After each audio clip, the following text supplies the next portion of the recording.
Welcome everybody. Thanks for joining me. Absolutely wonderful night last night. Heading out again tonight. Going out again Friday night. Staying over and camping Friday night to Saturday morning. Quickly, I will get the Astronomer of the Week up. Probably be this weekend, as well as the weekly newsletter. That will be a weekend event. I'm just out and about and getting stuff done and observing like crazy right now. So, gonna push everything back for the weekend. Anyway, wanted to get this up. I've been meaning to do this for a while. This is a light pollution site review that I want to go through. And in the video, I'll share and review the following light pollution sites and their use for amateur astronomers or anybody who's just interested in them. The ones that I review, come on, I want to adjust that. So the first one I go to is DarkSkySites. When you go to DarkSkySites, you're going to see this map. I like this map. This is the first layer that comes up. You can actually see the impact of light pollution in the areas that you observe. I really like that. There's a variety of visualizations that you can do. The top one, that was the glow. They have the classic light pollution map. They have a VIRS, which is the satellite upward radiance. That's very interesting to look at. They have the hyperlight, which is the propagation of light, and they have reverse cynthio brightness, which you can see. Here is the hyperlight that you can see. You can see here just the impact of how light pollution is propagating out from the Salt Lake area. It's interesting. A lot of my sites are out here. My northern sites, my southern sites are down here. And as this light pollution dome continues to build, especially in the southern region here, this is Salt Lake and Provo here. You can see Davis County and Ogden. Not so much. It hasn't really taken off. And that's limitations because of the Great Salt Lake. It's geographic in nature here. And so you can see my southern sites are being impacted more from light pollution. The other thing we'll talk about in a few minutes is the impact of solar max here. You can go in, and I use my own map, and I'll just pop over to that really quick. You can see it right here. It has the coordinate points when I go to one of my sites. I can then copy those coordinate points here and go to the location, and it will bring them up. I can then click on it, and I can click on my other sites as I get to them, and I can then begin to compare my sites one with another and see what they look like. Okay, so the first site here, that's my North Alkaline Road site. It's my favorite site for a local site. That's an hour away, hour and 10 minutes away. My other one I really like is the Knolls, but there's some impact from Wendover and a few other things that go on out there. It's why I actually like the North Alkaline Road site better.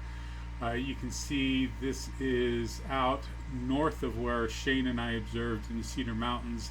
That one was a 21.9 site. This one would be a 21.68. If that's the case, for the convenience, I'd just continue to go to North Alkaline Road. This is Skull Valley, 8 Mile Springs Road number 2. That's out there that you can get to if this site's getting clouds coming in from a front passing up in Idaho, Montana. Sometimes those clouds will trail into that North Alkaline Road site. You can't use it. These are my southern sites. This is Erickson Pass Road. This is Erickson Pass Corral, and Simpson Springs. It's given him a 21.36 on this reading, 21.37, 21.27. That's a little low. I can get in 21.4s when I go out there, but a lot of that again is that mitigation of that light pollution coming out here versus out to this area, not as impactful. So you can see, you can also compare sites. This one is the North Alkaline Road site. This is the Knolls. You can see that it's slightly brightening at both sites right now. They're estimating 21.7 here. I'm getting at the North Alkaline site last night. Most of my readings were 21.66, 21.67. Got some 21.63, 65s earlier in the evening. The Knolls, I've gotten a 21.9 out there, but 21.6s, and that's just the impact of solar max, which we'll talk about. There is an emphasis on this website for astrophotography. Readings are comparable, like I said. I usually get a little bit, like I said, darker readings here on my southern sites. You can also, when you click on the little circle on these sites, it brings up this global all sky light dome simulator, and it typically is trying to show you what your domes are going to look like there when you're looking around. This is the North Alkaline Road site, definitely the eastern one they've nailed. The southern one is not that bright, and the southwest and west are dark. There's nothing out there. There's a little light dome to the north, but the mountains block it, so I've never seen that impactful. That's pretty realistic of what you're going to see looking eastward and to the southeast here. This is dark.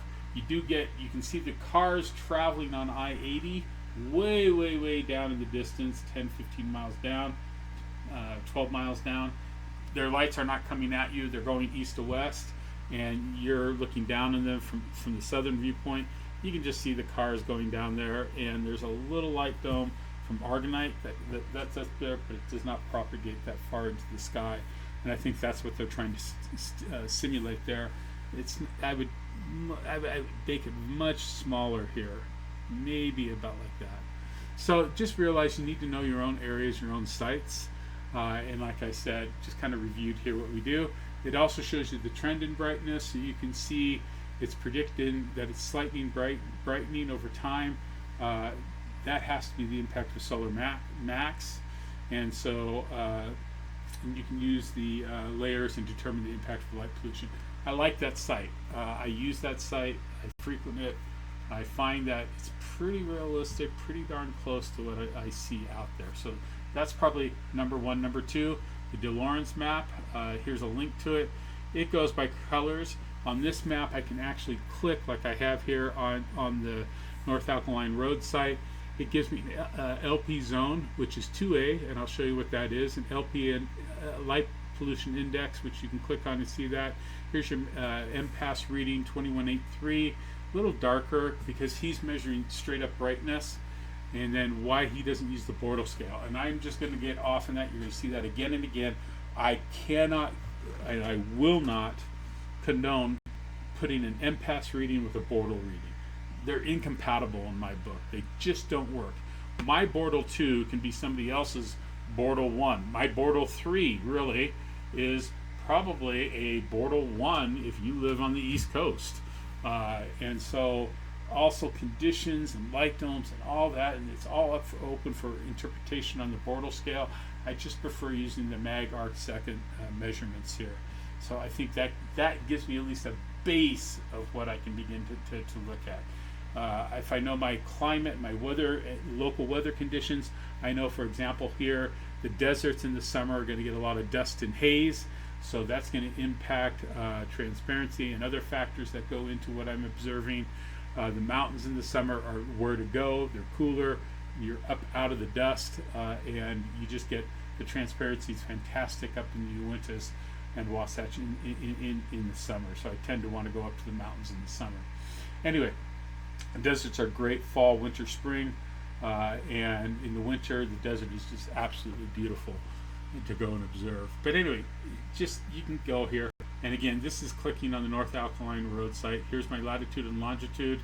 Here's the light pollution index, and when it comes to LP zone, this is what he's putting in. So he's saying that my site here is a 2A, and that the MPass reading should be 281 to 289. It's not.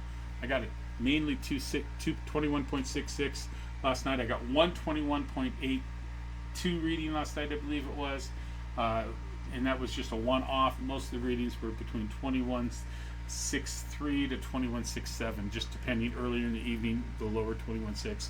Later in the evening, the higher 21.6s. He does give an excellent explanation on why the Bortle is not used on his maps. I've included that here. You can now see, sorry, watch is telling me I need to stand up. He explains what the magnitudes per square arc second, or MPass, is. I highly recommend you read that. The reality is the map is darker than the site actually is right now. Like I said, my North Alkaline Road map yesterday, March 18th, I had readings in the 21.45 range around 8-9 p.m. By the 11 p.m. they'd increased to that 21.63, 21.65, At 1 a.m. on March 19th, that had gone up. I got 121.82, but most of the readings were pretty steady, 21.66, 21.67. So on the DLorenz map for 2024, it shows that site as being here. And what's the difference? Well, several factors go into this. Map is reflecting brightness at zenith, and it doesn't factor in like solar cycle, Milky Way, Jupiter was up there. There's an impact from that.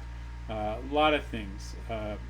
One of the limitations on Lorenz's site, I can only compare one site at a time. I'll have to write the measurements down or copy paste them and then go to another site. I'd love the feature being able to store my locations, even if it was just a CSV file like on another site and then I upload it each time I go. That would be great for me. I would love that. Readings are at zenith and are a little higher than what I actually get at my sites.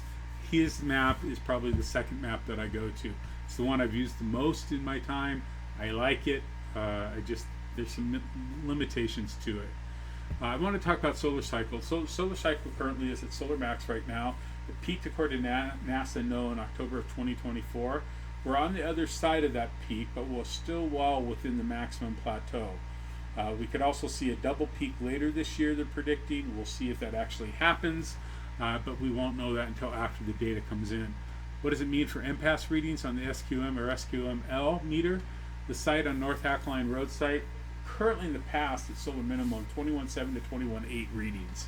That's what used to be about 2019, 2020, when we were last at solar minimum. In 2023, that site began losing MPAS as measured on the SQM. So you can see here that the impact has dropped, say, from 21.73, 21.75, I'd say on average down to that 21.63, 21.66 range. I'm going to change that because it just depends on time of year. So I've lost about 0.5 to 0.7 in impasse with the impact of solar max here. Maybe not that much here, looking a little bit less than that, but anyway, when the Milky Way, summer Milky Way's up, I'm getting 21.4s, so that's about 0.4 loss. So it's also why with the increase of light pollution from the massive growth in the southern Wasatch Front, southern Salt Lake County through Utah County, down to Spanish Fork, my southern sites are getting 21.3, 21.4 readings. You add in that increased light pollution that's going down in that area, especially because that area is expanding west.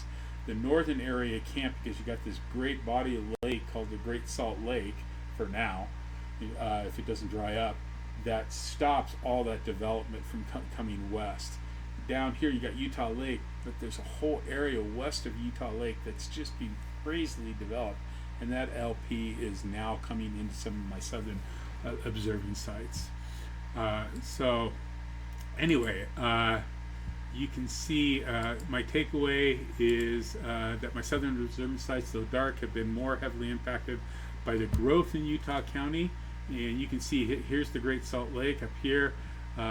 These sites up here, my northern sites, they're not as impacted. The thing that impacts them is when up in Idaho and Montana, I get a front that passes through and it doesn't come into Utah. We get trailing clouds, and often on these northern sites, the clouds go there, but they don't reach down here to my southern sites. So sometimes I have no choice but to go to the southern sites because they're the ones that are clear and open. So I just need to realize, though, that this light pollution, and you can see it's inching here, it's inching out here, it's just going around. All that land out here west of Utah Lake down here is being heavily developed. And so that's going to impact more and more of the southern sites down here. So if you live in Utah County, sorry to say, as you continue to head west, I expect the impasse down here to go. Anyway, I like Dave Lorenz's maps. I use them, they're great. The next one I want to do is Light Pollution Map. There's the link. Here's what it looks like. It's very similar in scheme color to the Lorenz map, David Lorenz's map. Lets you see a lot on the page up front here, down here in the upper right. That's their SQM MPAS scale, which I like. You can also, they have a toolbar up here in the upper right, and then when you click on a site, this is the North Alkaline Road, it gives you a whole variety of things. It gives me a good estimate of LP as of 2024, so 2 years ago. It tells me how the Milky Way will look up here and the number of stars visible. You can see that up there. It states it's a typical rural sky. Some light pollution is visible from the horizon. Milky Way is complex and matches basically what I see at that site. Okay, it's a really good site. Gives me a scale of light pollution trends with the Bortle scale. Again, I hate using Bortle and MPAS. Don't do it. I wish this site didn't do that. That's the only negative I have on this one. Scrolling further down gives you a sidebar like this. When you come over here, you get the light pollution trend. It's improving, which it should. From 2020 to 2025, artificial brightness changed from 0.1 to 0.6 for natural sky brightness. The change of 0.6 decreasing from the last year. And again, as we come out of solar max into solar minimum over the next 2-3 years, I would expect that to improve. They rate this as a Bortle 3.3. I'm not going to get into the Bortle system. Sorry, I don't do that. If you like the Bortle, fine, you use it. I'm not going to use it. I think it's just illogical to use it. Again, my Bortle 2 is not somebody else's. Your Bortle 1 and Bortle 2 from back east really could be a 4 to me, based on my conditions and my experience and what I see. And we could debate on that all day long. MPAS doesn't really argue that. MPAS doesn't take into impact what I grade transparency, what I grade seeing as, and just the overall conditions of my sites. I know my sites. I've been going there for 26 years. I know their impact. I know the weather for them. I know the seasons for them. And I know what to do and where to go based on weather forecasts. So anyway, that's a whole nother topic. Other features on the bar right, if you can click here on the bar at the far bottom on the site down here, you can click there. If you click on this, it's supposed to give you an aurora forecast. You can get the light pollution scale here. Again, it's rating MPAS to Bortle. Don't do that. Okay, it gives an aurora probability. I click on that, I don't get anything. Probably user error on my part, but again, I don't agree with the MPAS to Bortle that you get here. That's just no. Don't do it. You can click on the camera icon. You can actually upload or take a picture if you're using the app on your phone, and it will rate the quality of the sky that you're at. You can also get an exposure calculator here for astrophotography, and it will tell you basically you'll need 1 hour 6 minutes to achieve the same image quality as 1 hour under a Bortle 1 conditions. So you're going to add 6 minutes to your exposure time for imaging here. It does have this feature. If you click on if you come up here, see the purple moon, 2%, that's what it will be tonight. We're basically coming out of new moon. It gives you the moon age, 1.2 days, its illumination, its distance, altitude. It gives you your lunar phases right here, and you can do that in iOS or Google Play. And it gives you the moon rise, the moon set. I do like that feature. So you can see moon rise today will be 7:42. It's going to go down at 8:52. So it will get dark about 9:30 out here. That's when I can probably 9:45 when I really can start observing. Overall, I like the site. I'll use the site. It's okay. I just don't like the Bortle and MPAS comparison. That's why I really don't use it a whole lot. The next one is LightPollutionMapInfo. First off, what I really, and I mean really dislike about this site are the ads. Look at this. Ad here, ad here, ad here at the bottom. Ad. I don't want the ads. I guess I should use an ad blocker and that would stop it. My fault for not doing that. So over here on the toolbar, you have layers, tools, legend, my locations, and help. Let's go through those really quick. Under layers, you get some really nice options. You can pick which map you want. You can increase the opacity here. You can include SQM and SQML readings that have been put on the map, which if you look at the map, you can see all those little black, blue, and green dots are SQM readings that I and other people have entered for this area. And you can choose what type of base map you want, which I'll show in a minute. Here I've increased the opacity up to 85%, and you can see when I click on one of the SQM sites, it gives me the date it was done, the time, the measurement, what device was. This was my L, and then some comments that I put in here, okay, and what moon phase we were at. Here's a map with the opacity increased. You can see, you can also put in dark sky parks here. I really have a beef on some of these dark sky parks. That's a dark sky park right there. That, it's going to be covered by light dome from Ogden and Huntsville and all that area up in there. These, Rockport, here's Wolf Creek, here's Elizabeth Ridge. I don't know why those light sources are there, because Elizabeth Ridge is dark. Anyway, but you can see here, you can put the dark sky parks in. Antelope Island, it's okay. I'd rather go farther west. Anyway, when you come into the base map, you can choose Google Road Map, Satellite, Apple Satellite, Apple Map, Satellite, Apple Road, or OpenStreetMap. You get your choices there, whatever you want to use. I like that. Here's the legend, and they do it by MPass. They equate a color to the MPass, but they don't put it into a Bortle rating. Love that. Awesome. Okay, I love that they assign a color here to the MPass rating. Anyway, you can make a list of sites. We'll keep it on the site. You can download it as a CSV. I use my desktop here. I also use my laptop a lot, so I can upload whenever I go to the site and get my sites back for my locations. There's a lot I like about this site, but I hate the ads. I'd pay to have them removed, or I guess it's just like I said, I need to use an ad blocker. The next one is LightPollutionMap. Here you can see it. It's based on David Lorenz's map here and OpenStreetMap.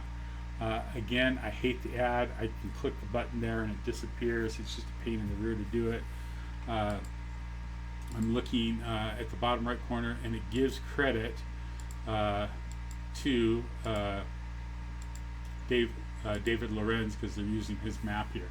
Limitations: you can only increase the intensity up here at the top. It does no good, as you cannot click on a site. You're just looking at a site to see what color zone it's in. I never use this map. If you want to use it, go ahead. I do pay for GAIA. I use GAIA for hiking. I use GAIA for making sure I'm on public land when I'm observing. And this is what it looks like. If you pay for the premium features, which I do, you can get the light pollution map. You cannot get it with the satellite. You can only get it on the map, on the road map here. But with that, there's some limitations. There's no MPass reading here. They're basically just giving you a general idea if you're at a semi-dark site or not, or the impact of light pollution. Here you can see it. I think it needs to be refined a lot. I think it's okay. I never use the light pollution map in GAIA because it's so limited to me. It doesn't give me the information that I really need that the other ones do. Those are the ones that I use. The top two, David Lorenz, and I'll probably use this one a little bit more, and it looks like I need to go through and check some of my typing here. And get that fixed. But again, the ones I would use, DarkSkySites, David Lorenz's site I use, and I'll probably consider using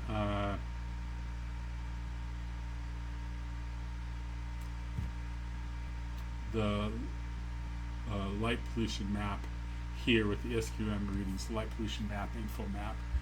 I'll start using that. I've started entering data points on this one, so I'll use that. But anyway, let's have another conversation another time about dark sky parks. That's another beef of mine.